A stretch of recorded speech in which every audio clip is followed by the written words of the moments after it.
I'm John Schmidt. So I work at the College of Biomedical Equipment Technology. I work in IT mostly. My background is very strongly in IT, not so much biomed. I started working biomed about 5 years ago when a friend of mine called and said, hey, I want to teach IT to biomeds. I said, okay. I have a long history in teaching in IT, in both the Army and in the civilian sector. So we took an analysis and we looked at it and we said, what's the issue? What's the concerns? And what we realized is that when something was going wrong with IT, the biomeds called IT and said, I have a problem. The biomed walked upstairs, had his little sniffer, he plugged it into the wall, 8 dots went across, and he said, you got network, and he left. Right? You got network, you left. It's not my problem, it's yours. And they didn't know how to talk to each other. They didn't know how to have a conversation with each other to say, this is what the issue is, this is the concerns. There was a gap between the patient and the wall. And that gap between the patient and the wall is where our language barrier exists. It's kind of where that language barrier exists. So again, you know, in the modern landscape, technology continues to play a pivotal role. How many people are getting more technology integrated into their biomed programs? Lots of it, right? And how are they communicating with that? How are they working through that? How are they walking through those issues and those concerns? Because it is a different language, right? If I said, I need you to bump the TED and pull out port 5, right? Right? What's that mean? That means I need you to reset the server. I need you to pull the cord out of the port 5 on the switch and then plug it back in because I enabled Sticky Man and I got to enable it. Or it's on the wrong VLAN. Oh, you're on the wrong VLAN, just switch VLANs. Right? We need to understand those conversations. We need to understand how these systems are integrating. And oh, by the way, they're not just integrating, they're one of the leading vulnerabilities to hospital healthcare systems. Right? Because how many biomed devices do you guys have running Windows 98, Windows NT? Right? You have them, they're out there. Right? And they're putting these bridge devices in between there. So now they're going from the device to a bridge device, to the network, to a server, to a doctor. Right? There's a whole path that's inside of there. And guess who's responsible for that path? Right? It's in most cases not the IT department because they have that. You have ones and zeros. If you have ones and zeros, that's all I need from you. Right? Again, I worked Army Reynolds Hospital at Fort Sill, Oklahoma and installed their wireless network. Right? One of the leading problems they had is doctors were moving from their clinic to their labs and they're, hey, my iPad doesn't work now. Well, no, because you went from one LAN to another. You went from one network to another because I segregated the hospital because I want to protect it. But what does that mean to a biomed? What does that mean to you guys? Well, that means you need to understand a VLAN. You need to understand what an IP address is. You need to understand when you see a 192.168, you know that's an internal address. And when you see a 172.122, that's a private IP address. But how do you do that? So there's two distinct groups of professionals here. Speaking industry standards. If you have a piece of, say, a patient monitor that is not working, what do you say? It's just inoperable, right? It's just inoperable and you take it down and you repair it. But how do you tell the IT guy that it's not sending data to the nurse's station? It's broken, right? You just say it's broken. That's a true statement, right? You're dead on. You just say it's broken, huh? Device integration, but it's broken. Right? That's a lot of the mindset. It's broken. Well, we need to understand that is it broken or is it just not transmitting? Or is it transmitting on the wrong IP address? Is it transmitting to the wrong place? Is it secured so good that it won't send? Right? There's another vulnerability, right? Or is it so secured that you can't send data through it? Right? Because hey, I put all these patches in, and now that I've put all these patches in, it won't transmit, it won't send. Right? So these two very unique capabilities, right? So we speak different languages. And we need to understand that language. We need to learn how to talk to each other. It's no different than, you know, I went more than once, I went to the Middle East and I was a MIT team guy and I worked with the Afghanis. I couldn't understand what they were saying. I needed a translator. Well, in time, I started to pick up on keywords. I started picking up on the language. And once I understood the language, it was a lot easier for me to work with them. And what were we doing? We were trying to achieve a common goal. That's what we're doing here too. Right? IT and biomeds are trying to achieve the same goal, right? Trying to achieve the same goal, patient care. That's our goal. But we get frustrated with each other because they don't understand my goal compared to their goal. It's those two very distinct languages. Right? So some ways of doing it. How many people have been part of upskilling? How'd that go? As expected, as expected. Right? That's a lot of it. Because why? They don't always go the way they anticipated, and also the basic information isn't always there. If I tell you, I'm going to teach you IT, I'm going to start with the OSI model, right? I'm going to start with the OSI model. Does anybody understand the OSI model? Right, I've been taught the OSI model like 6 times. I think I finally got it on like time number 7. Right, I finally got it. What it does, the OSI model segregates everything. So you have your local device, your network device, your connected device, your transmitted device, and the software that sends. That's all the OSI model is. But when I teach IT, I assume people know that. He wants you over there. Right? You assume that people know that, and they don't. But it's no different than I work with 2 biomeds, and they start telling me about the Rigel device that they connect to the patient monitor, and I'm like, I have no idea what you're talking about. I have no idea what you're talking about. It simulates a patient. Well, how does it simulate a patient? Well, you connect the leads to it. To what? I don't understand them either. And then we connect it to this other device and it transmits. What are you talking about? I don't understand what they're doing either. And that's okay. Then we sit and have a conversation and say, hey, what are you doing? What am I doing? So it comes down to communications and sharing information. Upskilling, IT certifications, hybrid programs. Cross-training programs. Has anybody been part of cross-training programs? Because we have noticed that really dominantly the biomed departments are coming out of facilities and more falling underneath IT because of the amount of connectivity. We're seeing a lot of that inside of the industry. You guys seeing that? Right, a lot of that. So what's your future? Not pretty. Right, what's your future? This is kind of your future, right? This is kind of your future. So these upskilling programs, did I change it? These cross-training programs, these cross-analysis, right? Just spend time with an IT guy. Because I swear, I know it's the standard, they don't just sit in a server room and play World of Warcraft. They're really doing work in there. They're really doing work, I promise. They're doing work. But working with them and working through it and looking through some of these programs and fostering a mutual appreciation, right? Foster that mutual appreciation between the 2 departments, because you're both trying to do what? Right? Patient care, that common goal. You're trying to get patient care. You're trying to make it better. Better, faster, cheaper, right? But better and faster. So you're trying to do that. So foster that mutual appreciation, and you'll find that you can work a lot better together. How many of them the departments just don't mesh? That happens too, right? Wait, give me a story. You know you want to. And the question I ask, and the reason why I ask for give me a story is it because of communication?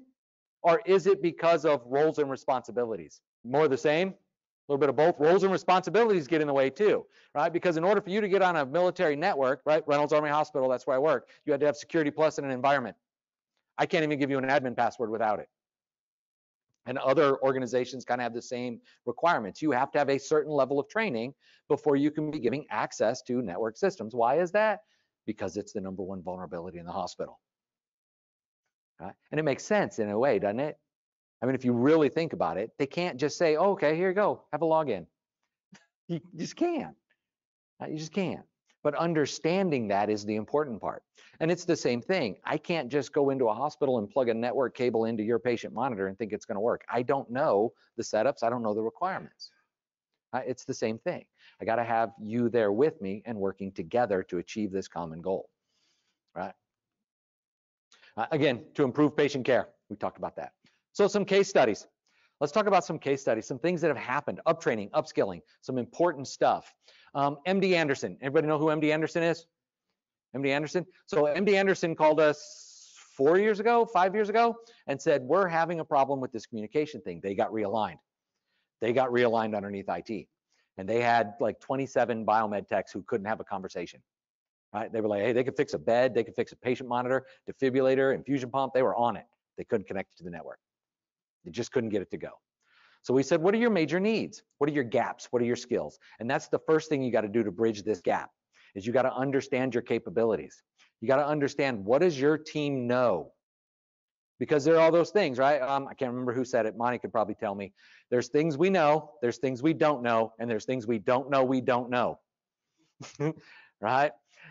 This is part of that, identifying them gaps and defining those needs. With MD Anderson, it went all the way down to email and how to make folders and how to not hit reply all. I see a whole lot of cringes when I say don't hit reply all, right? It was that deep, right? And then we kind of built that content based on the CompTIA certificates, but in the background, whenever I'm building anything, I always build it with the HISMs because that HISMs is in there. But throughout the industry, the CompTIA is accepted, so that's why we build towards CompTIA. Right? But it was very basic. It was very basic. It was 3 days per week online. What do you got? Sure. As a matter of fact, I'll give you my business card and I'll make sure you get them. And I'll make sure you get them. Yeah. So we built this in a 3-day online format, and then I went in person and taught them because I live in San Antonio, and it gave me an excuse to go to Houston for the day. All right. So I loaded up the girlfriend. I went and taught class, and then we spent the day in Houston. It was a good time. But it was a good training. So their success statement is that they had a 4% increase in uptime. And I know that doesn't sound like a lot. It's like a 4%, and I invested 6 days online and 1 day in person. That don't seem like a lot, does it? But if in the grand scheme of the size of MD Anderson, it's pretty big. That's a pretty big number. Yeah, only 27 techs. So I mean, they really had a lot of fun with them, and that's really the key of it, is they really enjoyed it. But what it is it was 27 of their biomed techs and 5 of their IT techs. So 5 of their IT techs were also in the class, and they were reiterating, says, yes, I understand that, and they were talking to each other. And this is where we learned that, hey, this is where the communication is the problem, is these 2 departments talking to us. This is where we learned it. We learned that, hey, we need to get these guys talking, having a conversation with each other. We jumped it up to Sodexo. Where's he at? Went to Sodexo. Sodexo came in and said, hey, we need IT training. We built a different program. We expanded the depth and the discovery devices. We added Biomed to it. We made sure that it was very Biomed centric. The MD Anderson was more CompTIA and IT centric, because that's where we were thinking. And when we came up to that conclusion of, right, there's more to it than just IT, it's also Biomed. We got with Sodexo and we worked together to embrace things like the MDS2s. Right, to think through the requirements of medical devices, to think through that balance of IT and Biomed and how you get that balance in there. Right. We did training on automated patching, right? So that IT didn't have to do the patching, Biomeds could do the patching because they were trained. Remember I said, as long as you're trained, you can do it. So they did their own device patching. Now, this is good and bad. There's a good news story to this and there's a bad news story to this. The good news story is they got to do their own patching. The bad news story of it is it was 2 guys every week, every day, nonstop. That's what they did, right? Because it was a large number. And they realized that there's no automated patching system, right? In say, sometimes you got to go to the website, you got to find the update, you got to download the update to a thumb drive, you got to take thumb drive to the device, plug it into the device, update it, and go to the next device. Right? It turned into be, wow, this is a lot of work. This is a lot of work for a Biomed. This is a lot of work for them to do. And it's absorbing a lot of their time. But it did optimize that, and it actually gave them an uptime increase of about 7%. So they gained by 7%. So we got a little bit more in depth, got a little bit more deeper into it. Right? We expanded those protections beyond just the network device. We also said, hey, what are your major devices? So we went to those major devices and said, this is how you get to the setup menu. So when you're in the setup menu and you call ID department and says, hey, it won't connect, they ask you what your IP address is, you know where to find it. And you can read it off to them. You know where your device gets connected. Right? Working through that, where does my network go? Where does my network go? When I plug a patient monitor into it, where's the end of that cable? Where's the end of the cable in the wall? Because I'll guarantee you it's probably somewhere in that department. Because like I said, most hospitals, most healthcare organizations are segregated. They're different LANs. So if you plug a device into the ER, it won't work in a normal patient room because they're on different networks. IPs have to change. But if you don't know where to get that IP, if you don't know where to see that IP, it's not going to work. You guys know what I'm talking about with IP, right? 192.168.1.1, right? That's your home. 127. There's no place like 127.0.0.1. But you don't know that's a home address. 127.0.0.1. It's your home address. Anyway, fun little IT jokes that I like. There's 10 types of people in the world. Those that understand binary and those that don't. Some people understand binary. But this is no kidding the stuff we teach. This is the stuff that we taught the biomeds. I taught biomeds that 1011 was 8, 9. It was the number 9. So they understood what bits were. So they understood ones and zeros. So they understood what a DNS server was. So they understood what the end of their cable went to. Does it go to a switch? Does it go to a router? Does it go to a server? And they could have those conversations with IT. That they gained all their info. That's where they gained their uptime, they gained their understanding, and they gained mutual respect for each other. Because they realized there's a lot of work involved in that, right? You can't just plug a device in and call it a day. There's a lot of work that goes into it, allocating network space, all that fun stuff. All right, so the skills knowledge assessment led to a pretest. So the skills knowledge assessment led to a pretest, and that's where we determined, okay, here's where we need to focus. Here's what our base is. Here's what our IT, our biomeds know about IT. But the cool thing is it wasn't just our biomeds. This is also what our ITs know about BMET, because we interjoined the classes, right? This is that group cohort. So we grouped the cohorts by capability, and it wasn't just all the really good IT guys in one and all the really crappy ones in others. It was a mix. Don't put your good guys with your good guys. Put your good guys with your guys that need some development. They'll learn a lot more that way. Why do we, when we hire a biomed, who do we put them with? The other newest guy we put them with that seasoned biomed, right? Because they have that gain, that shared knowledge. We want them to share that knowledge and continue. And you know, we're getting old, guys. We got to start training the younger guys. We got to work through it. And then you know, on that same aspect, it's actually a little bit easier because a lot of these younger guys are native to IT, which means they've had it their whole life. Right? I mean, let's think about it. I got into IT for one reason and one reason only. I wanted to play games. Right? I wanted to play games. I wanted to play games online, and I didn't know how to do it. So I learned how to do it. That's the whole reason I got into IT, which turned into a career. Who knew? Right? But it's the things that drive us. It's the things that motivate us, and this is one of those. It turned into a 6-week instructor-led course. When I say instructor-led, it's they're online, and he gets online and teaches them for 1 hour a day. Right? So you do all your course material, and then you get a 1-hour block with the instructor actually teaching. And then you do your course post-test, your course evaluations, and on-job reinforcement. Right? So this is that integrating them biomeds a little bit more to IT, and those ITs a little bit more into biomed, bridging that communications gap. Right? BIS is what we call it. Basic information and imaging basic imaging and information systems, because we cover PACS as well. Right? We start thinking through PACS and imaging and how we send imaging data, and we work through all of that stuff. Great returns. Great returns. We also have this other little program that we do with this company called Renovo. You know, they're fun. I'm just giving Don some crap. All right, so we work with Renovo doing the same kind of concept. So we do a biomed, basic biomed. So when new biomeds come in, we run them through a whole, this is a patient monitor, this is an infusion pump, this is a wrench, this is a screwdriver. No kidding. And it's a great time. Don't get me wrong, it's a great time. These are great kids who are excited to be in this career. But we also throw in that portion of IT right at the beginning. Right at the beginning. Because you got to get exposed to it now. Right? You have to get exposed to it now so that you can develop into the future. And especially as these programs start merging with each other, IT and biomed, that relationship and that communication between, right? Because one day your boss could be an IT guy. One day your boss could be a BMET guy. Your supervisor could be a BMET, and his supervisor could be an IT guy.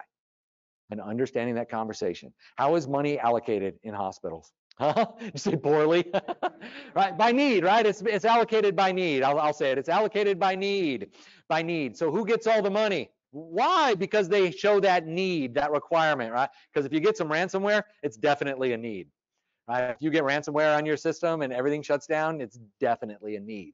But this is the cool thing. They have all that money, right? They have all that money. They have all this stuff. But do you know how to ask how to use it? Because you can.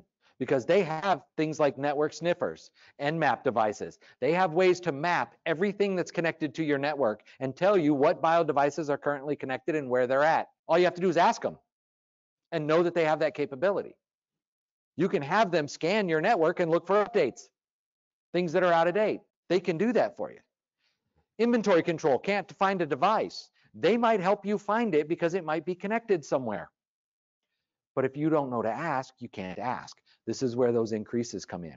This is where that learning what they have, learning what you have, the capabilities that you have and utilizing them both together to increase patient care. Using those systems that they already have. They have it. They have all the money, right? So I will say, I think I see where your point is. And yes, they are not the same goal, right? The IT department's goal is a secure and safe network that provides the needs of the end user, where a Biomed's goal is a safe and secure device that provides care to the patient, right? Right? Did I get that right? I'm just curious because now that's pretty cool. I actually know some stuff about Biomed.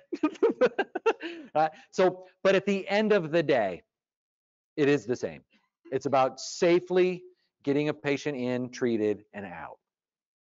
Right? That's what I'm saying with that. So yes, they don't have the exact same goal. I get that, 100% with you, right? But their end goal is the same. I mean, it's the doctor's goal is the same, patient care, right? The nurse's goal is the same, patient care.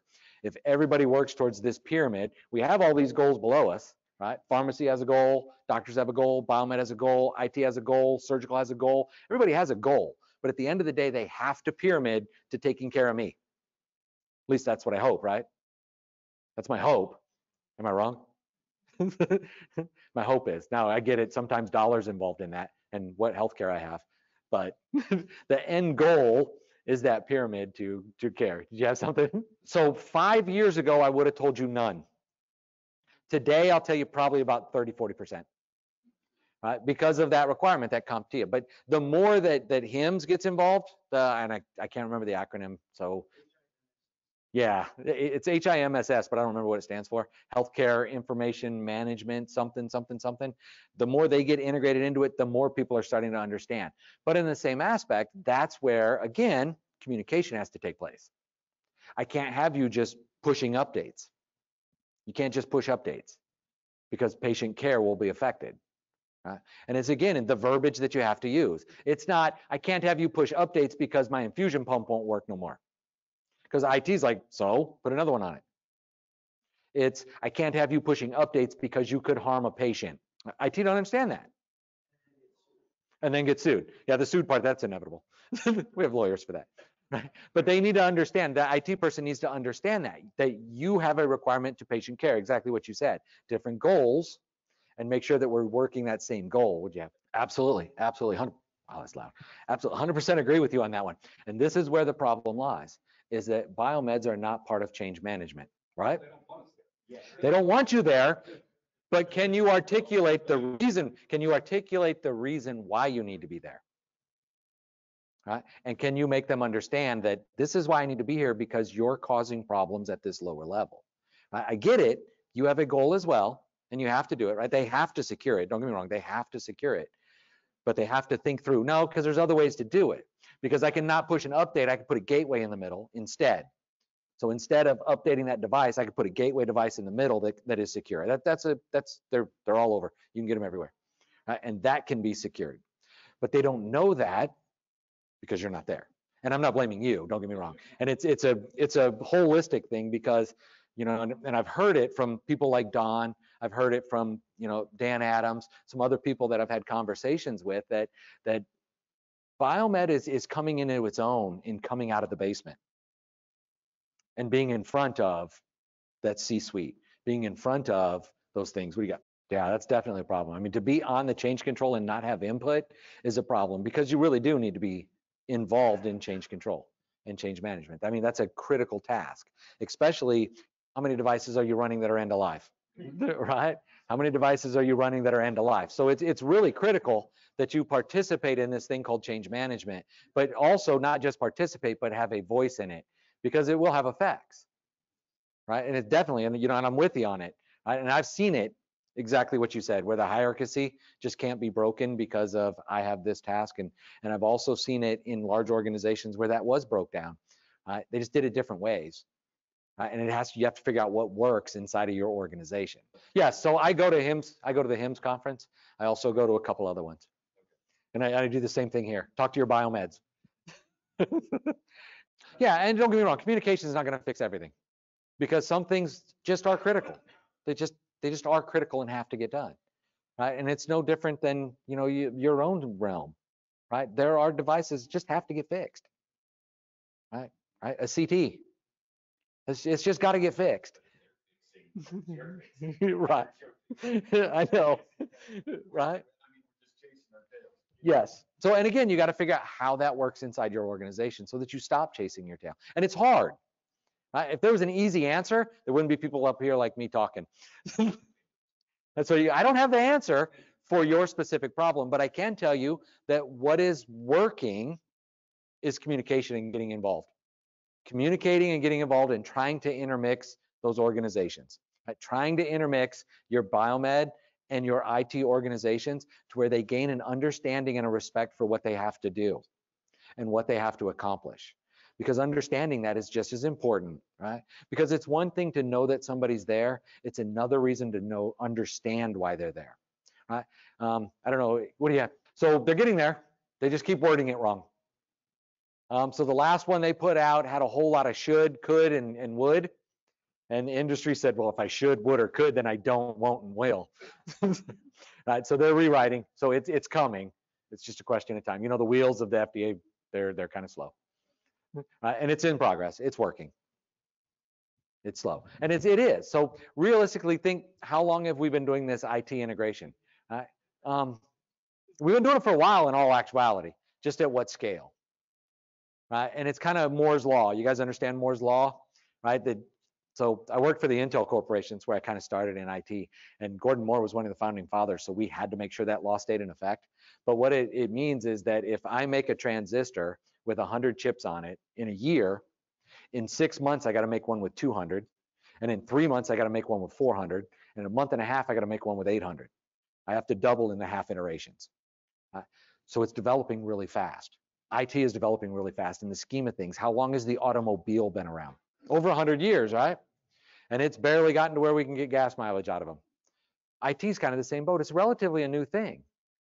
Right? In the scheme of it, it's kind of a new thing, and we're learning how to do it. We're learning how to integrate these hospitals. We're learning how to integrate these different departments. Right? Biomed, imaging, which are kind of the same. Biomed, imaging, health records. The doctor can now come to your room with a tablet and see your entire medical history, every X-ray you've ever had, every CT scan you've ever done, every medication you've ever taught. That's unheard of 10 years ago. Right? That was unheard of. Right? I remember being in the Army and carrying around my medical records with me everywhere I went. Right? Some of you guys remember, you know what I'm talking about in the military? Carrying around, I had a pink one because my last name was Schmidt. I carried it around for years. And then one day they told me, oh, you don't have to bring them no more. Like, what do you mean I don't have to bring them no more? They're all digital. I'm like, oh, no, I want to see my digital, make sure you got everything. And sure enough, they did. It's a new thing. And that's where we really need to think about. IT is a new thing. Biomed's been around a long time. IT is new, and how are we going to integrate ourselves into this new technology to be successful for our organization, to affect patient care, to affect the livelihoods of those people that we work around? How do we work through these problems that we have? We've had problems before, right? And we work through them. We figure them out. It just takes partnership. It takes collaboration. It takes a team, right? Can't do anything by yourself. I'm a certified ethical hacker. There's actually a certification for that. And I worked penetration for Northrop Grumman. I never went by myself to do a penetration test. There was usually about 8 of them. That thing on like TV where they slide a laptop in front of a guy and say, hack the government network in 50, that's not real. That's not real. It would take us 3-4 weeks. But we'd always get in, don't get me wrong. There's always a vulnerability. You'll always get in. You'll never seal them all. But you can seal as many as you can.